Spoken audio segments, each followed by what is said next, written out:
레위기 전체의 결론에 해당되는 장입니다. 27장이 서원으로 부록격인데요. 레위기의 결론에 해당되는 26장의 마지막이 이렇게 끝이 납니다. 46절에 이것은 여호와께서 시내산에서 자기와 이스라엘 자손 사이에 모세를 통하여 세우신 규례와 법도와 율법이니라. 26장 전체의 내용이 하나님께서 모세를 통해서 시내산에서 이스라엘 백성과 세우신 율례, 법도, 율법을 요약하고 마무리해주는 해석이라는 것입니다. 그 26장을 바로 이해하면 레위기 전체를 이해할 수 있고 하나님과 이스라엘 백성 사이의 언약을 이해할 수 있습니다. 도대체 시내산 율법이 뭐냐? 그 언약의 법들이 뭐냐? 하는 것이에요. 그 26장은 크게 세 가지 내용입니다. 하나는 순종하면 복을 준다 하는 거예요. 두 번째가 뭐죠? 불순종하면 징벌을 받는다 하는 것입니다. 5차례의 징벌이 길게 나열되었습니다. 끔찍할 정도의 징벌이 불순종할 때 하나님이 내리시는 징계와 책망으로 그들에게 주어질 것입니다. 만약 레위기의 법들이 그리고 하나님의 율법이 이것만 있다면, 이 두 가지의 길만 있다면 인생은 가망이 없습니다. 순종하면 복을 주고 불순종하면 벌을 받는다. 신명기 28장에 유명한 순종하면 복을 받고 불순종하면 저주를 받는다. 그것으로 끝이 나면 우리는 거의 어디에 해당되는 존재입니까? 불순종하는, 그래서 저주받을 수밖에 없는 그런 존재들이에요.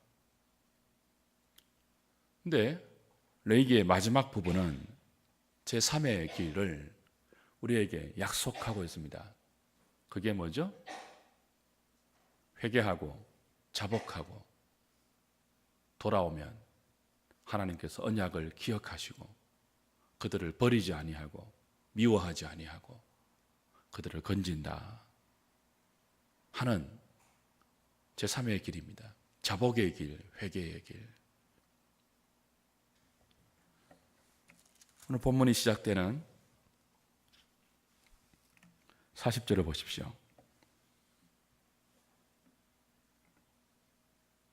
그들이 나를 거스른 잘못으로 자기의 죄악과 그들의 조상의 죄악을 자복하고 또 그들이 내게 대항함으로 나도 그들에게 대항하여 내가 그들을 그들의 원수들의 땅으로 끌어갔음을 깨닫고 그 할례받지 아니한 그들의 마음이 낮아져서 그들의 죄악의 형벌을 기쁘게 받으면, 그렇게 되어 있습니다.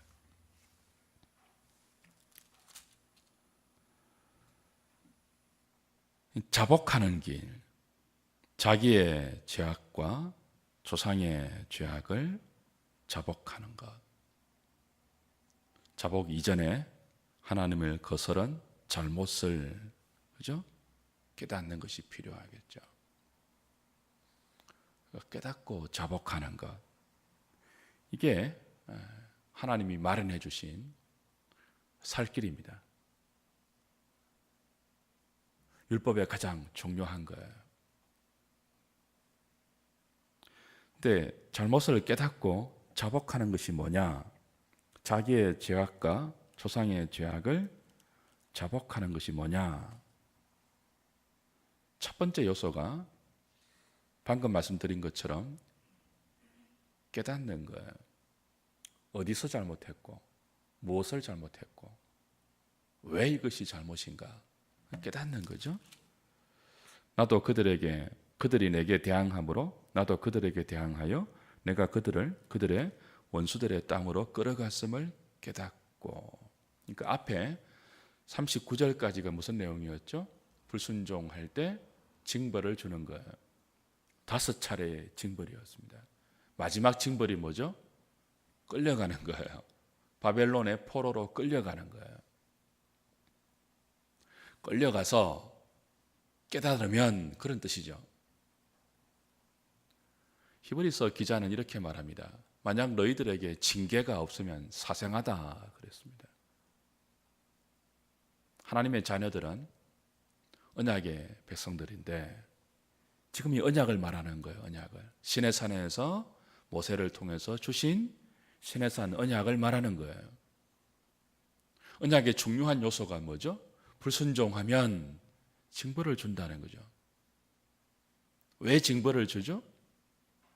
언약의 백성이기 때문에 주는 거예요. 영원히 버리기 위해서가 아니에요.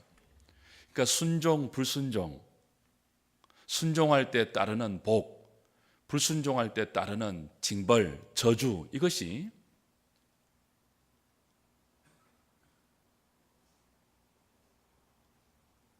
사활이 걸린, 불순종하면 아예 그냥 막 끝장나버리는 그 단두대 같은 그런 성격의 언약이 아니에요. 하나님은 이스라엘 백성이 어떤 존재임을 아십니다. 율법을 주셨는데 그 율법을 어길 백성임을 아신다고요. 근데 왜 율법을 주시죠? 낮추기 위해서입니다. 그리스도에게 인도하기 위해서입니다. 하나님의 은혜를 깨닫고 자신들의 깊은 죄성을 직시하기 위해서 언약 백성의 삶의 규범인 율법을 주셔서 그 율법을 준행하게 하시죠. 준행하라고 촉구하시죠. 복이 있다, 여기에. 준행하면 복이 있다, 촉구하시죠.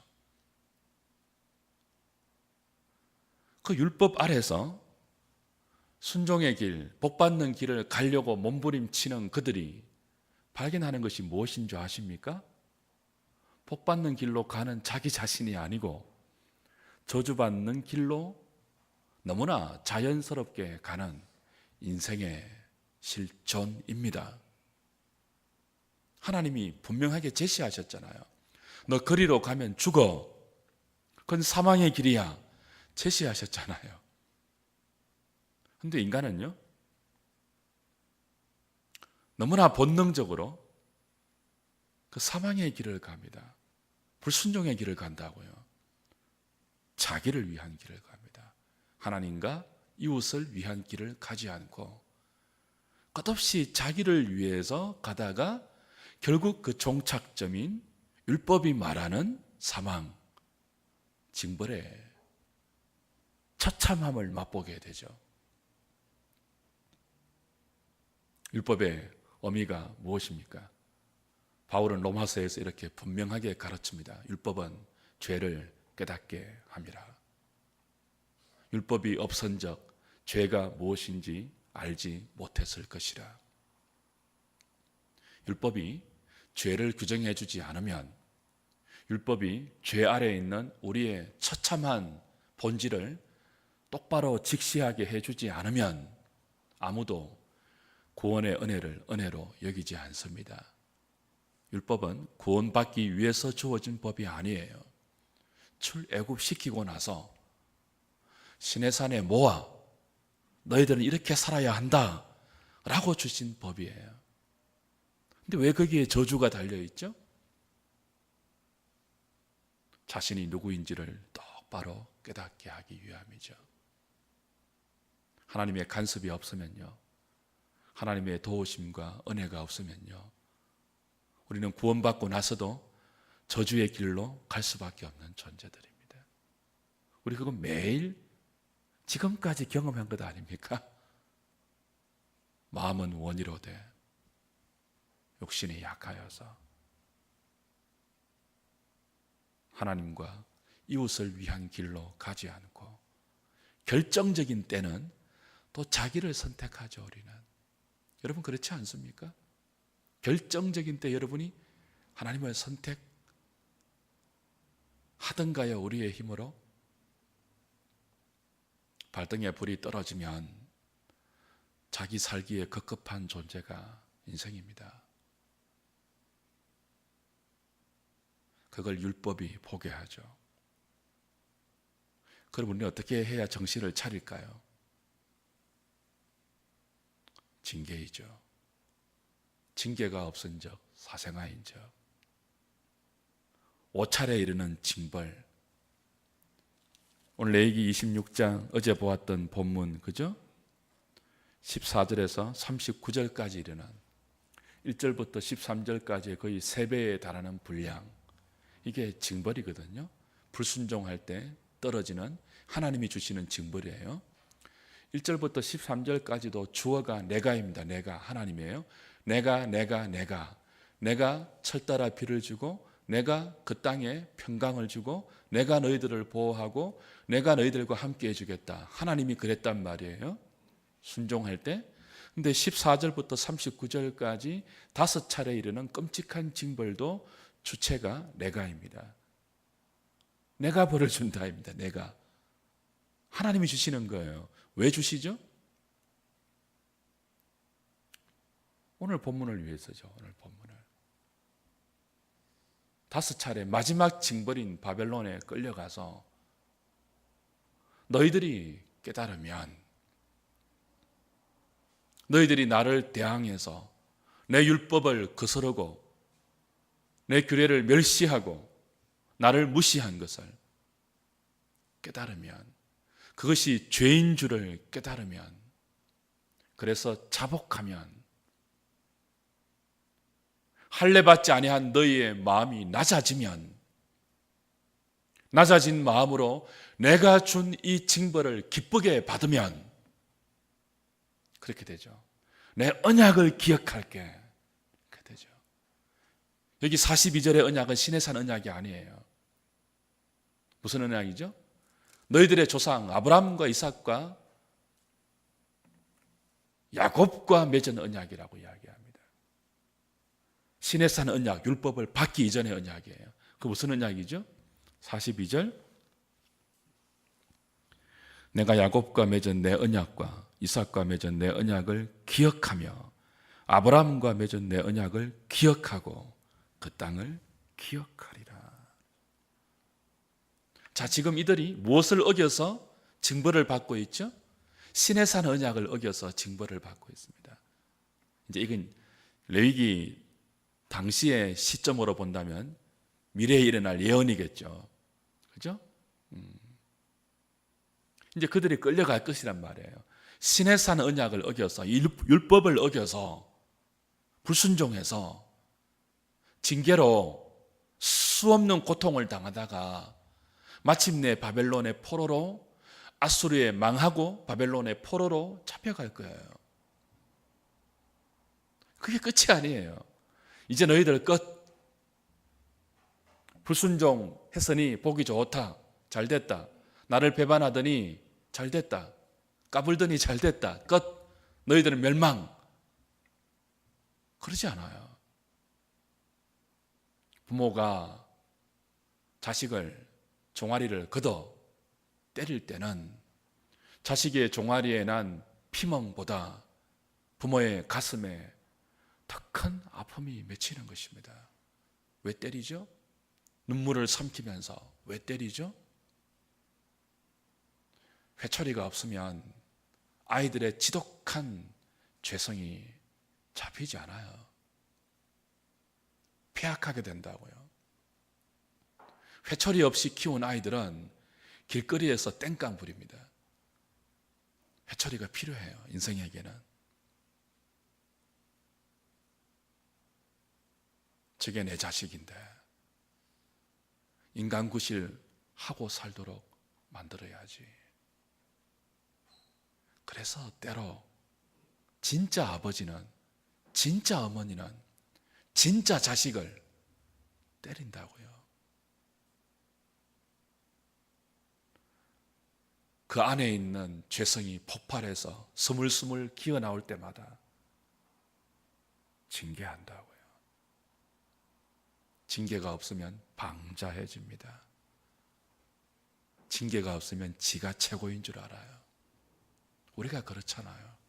그래서 하나님은 자기 백성을 율법을 통하여 이 낮은 자리로, 자복하는 자리로, 깨닫는 자리로, 나아가 하나님의 연단의 손길을, 징계의 손길을 기쁘게 받는 자리로 오래오래 참으시면서 만들어 가십니다. 하나님의 긍휼하심이에요. 하나님의 오래 참으심이에요. 율법 안에는 하나님의 오래 참으심이 녹아 있습니다. 그게 뭐죠?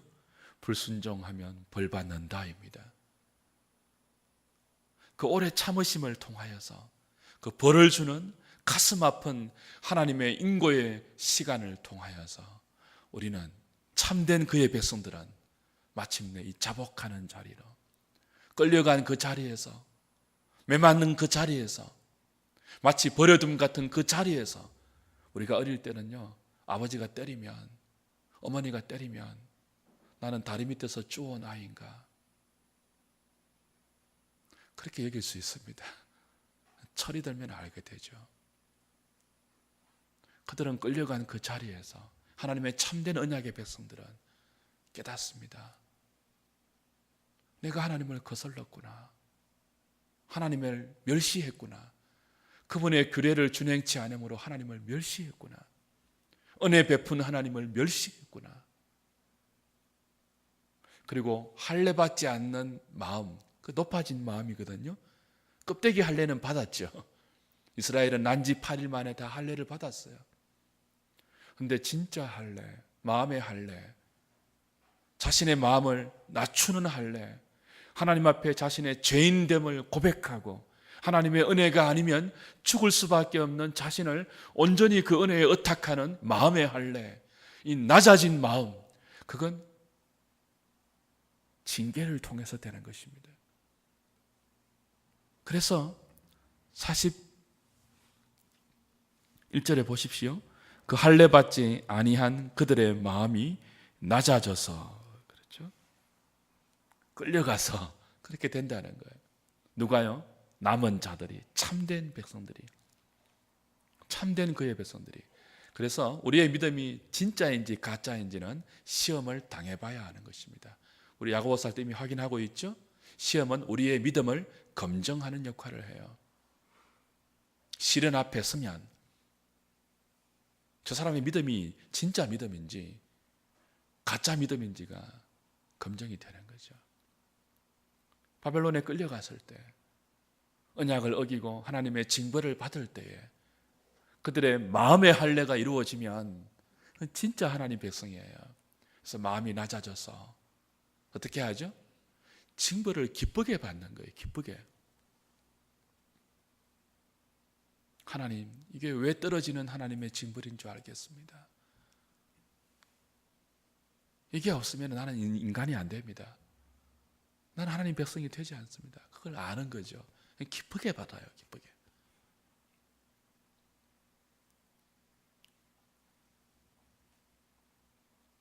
그때 하나님은 야곱과 맺은 언약, 아브라함과 맺은 언약, 너희들 조상과 맺은 언약을 기억하겠다 그랬습니다. 그 언약이 뭡니까? 아브라함과 맺은 언약이 뭐죠? 야곱과 맺은 언약이 뭐죠? 이삭과 맺은 언약이 뭐죠? 메시아 언약이죠. 내가 너에게 자손을 줄 것이고 땅을 줄 것이다. 너와 너 자손들을 통해서 온 땅이 복을 받을 것이다. 갈라디아서 바울은 그 자손들을 단수로 말하면서 예수 그리스도라고 분명하게 해석하고 있습니다. 밤하늘의 별처럼 많은 그 자손들 가운데 하나님이 약속하신 참된 약속은 아브라함과 다윗의 자손으로 오실 예수 그리스도입니다. 그 언약을 기억한다는 거예요. 그래서 그 언약을 시행한다는 거예요. 이게 신의 산 언약의 핵심입니다. 내가 내 언약을 기억할게. 이들은요, 죽을 수밖에 없는 존재입니다. 어린 양의 피로 유월시켜 놓았더니, 출애굽시켜 놓았더니, 내 백성답게 살라고 거룩한 계명을 주어 놓았더니 복받는 길로 안 가고 다 어디로 갔다고요? 저주받는 길로 갔다고요. 스스로 자초해서 갔다고요. 목이 곧아졌다고요. 버려 마땅하지 않습니까? 3-4번도 아니고 5번이라고요. 내가 하나님이라면 버리겠습니다. 이런 인간 버리겠습니다. 근데 하나님은 기억한대요. 너희 조상과 맺은 언약을 기억한대요. 그 언약이 뭐죠? 메시아 언약이에요. 결국 율법은, 신의 산 언약은 메시아 언약으로 우리들을 이끄는, 구원받은 이후에도 하나님의 은혜가 아니면 우리는 멸망받을 수밖에 없는 존재임을 처절하게 깨닫고, 구원받을 때만 그리스도가 필요한 게 아닙니다.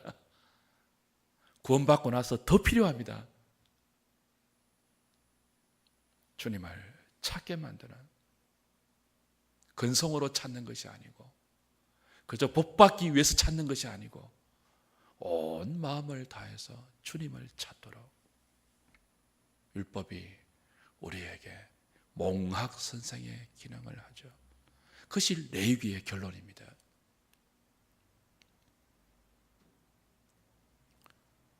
나는 그들의 하나님 여호와니라. 이것이 레위기 결론이죠. 44절 보십시오. 그런즉 그들이 그들의 원수들의 땅에 있을 때에 내가 그들을 내버리지 아니하며 미워하지 아니하며 아주 멸하지 아니하고 그들과 맺은 내 언약을 폐하지 아니하리니 나는 여호와 그들의 하나님이 됨이니라. 자, 보십시오. 이스라엘을 보면요, 신의 산 언약 폐하는 것이 맞잖아요.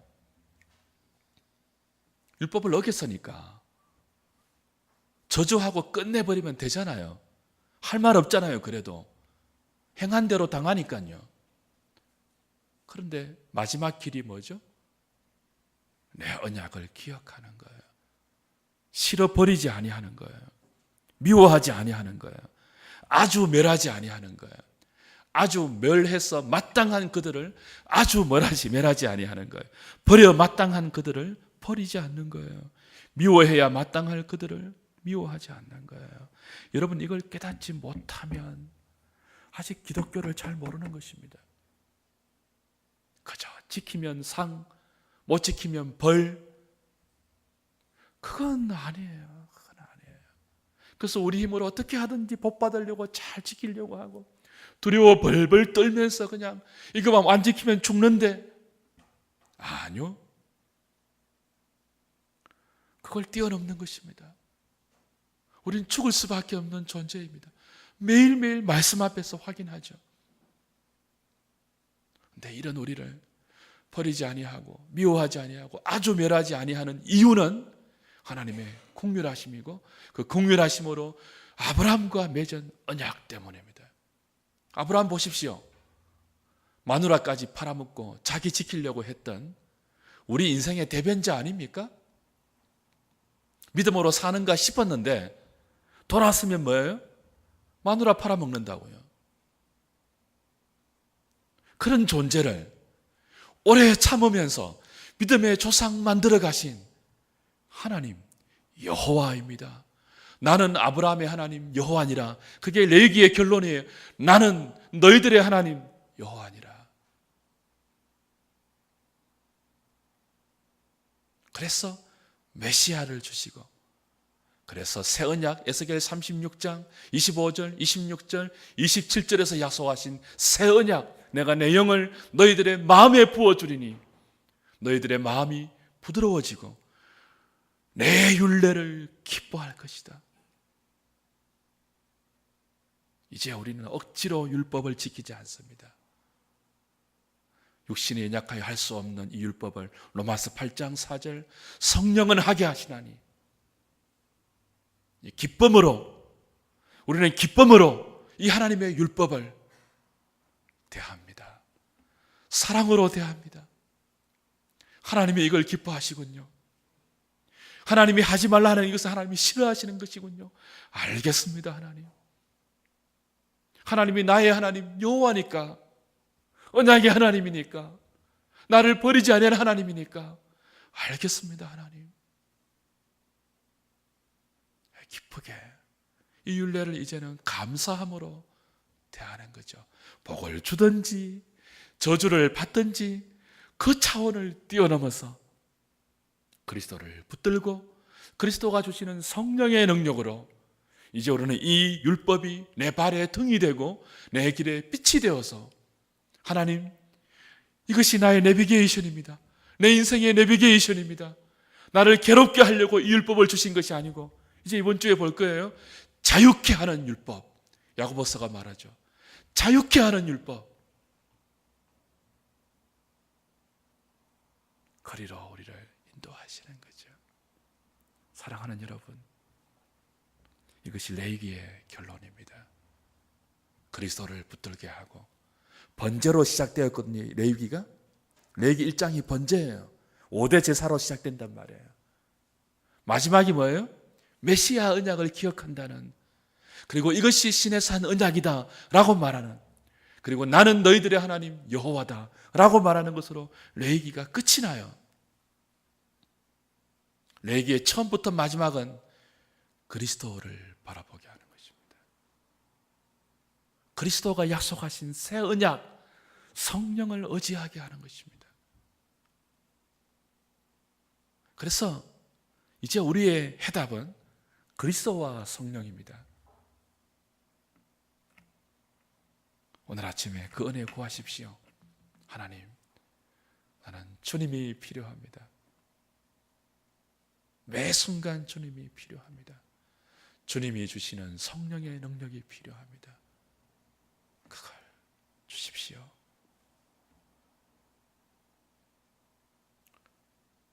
돈은 필요한 만큼만 주시고 성령은 충만하게 주십시오. 기도하셔야 돼요. 돈은 필요한 만큼만 구하세요. 있는 것으로 족하게 여기고요. 제발 이 은혜 구하시라고요. 제발 이 은혜 구하시라고요. 우리 인생이 살아온 만큼 우리됨을 깨닫고 하나님 앞에 가난하고 절실하고 추리고 목마른 마음으로 하나님의 언약을 바라보면서 그리스도를 사모하십시오. 주님이 없으면 죽는다고 몸부림치십시오. 밥을 먹듯이 말해요. 제가 어제도 수요 기도회 마치고 배가 고파서 참지 못하고 집에 가서 빵을 2개나 먹었습니다. 사과 한쪽, 토마토 한쪽, 콩도 막 한 수박 먹고 막 그냥. 우리 육신의 양식 못 먹으면 그냥 막 그렇잖아요. 예수님을 그렇게 먹어야 된다니까요. 나는 하늘로부터 내려온 생명의 떡이니 나를 먹는 자는 살겠고 그랬습니다. 그리스도를 먹으십시오. 밥을 먹듯이 그리스도를 마시십시오. 물을 마시듯이 말해요.